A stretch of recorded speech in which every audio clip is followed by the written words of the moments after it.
Hollywood, the entertainment capital of the continental U.S., an industry fueled by the exploitation of minorities and the celebration of the conventionally attractive.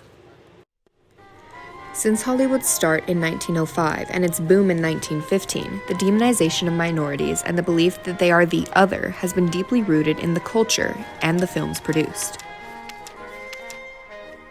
In old Hollywood, nothing was scarier than a woman, especially a woman of color. The exploitation of people of color was not a new concept. They were either doomed to play slaves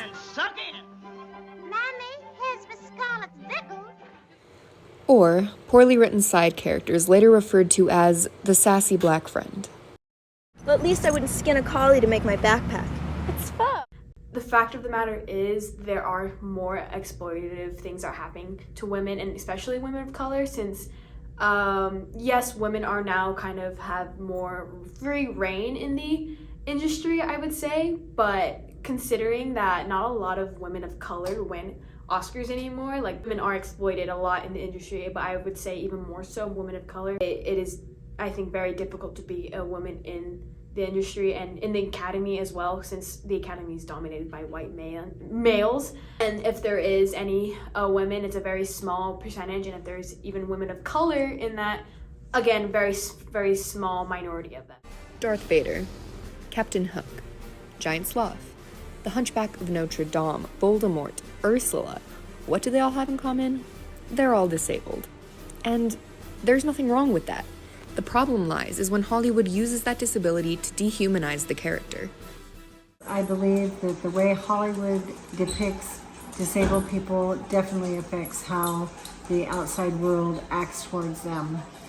For example, if a person in Hollywood is part of a Special Olympics, people are, oh yay, look at how they're fighting their disability and everything like that, and putting them at a higher level than the person who may have the same disability but has to deal with more physical struggles as well as mental struggles as that one person they're depicting.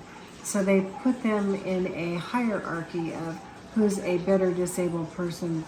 For example, Hollywood would put an obese person, give them all the comical roles that they want, but stop them from some of the more serious roles that they could be getting in Hollywood. And we often treat obese people out on the street the same way. Hollywood often villainizes people. For example, Captain Hook was a villain with a prosthetic hand. We are likely to look at a person with a prosthetic hand today and say, oh, you know, what did they do to deserve to get that hand, you know? But somehow we have a way of stigmatizing the disabled people, and Hollywood definitely has an influence on how we think about things. If people of color and disabled people weren't enough, Hollywood also loves to demonize queer people. Similar to the way they apply disabilities to villains and monsters, they do a similar thing with queer attributes on similar characters, in a process called queer coding.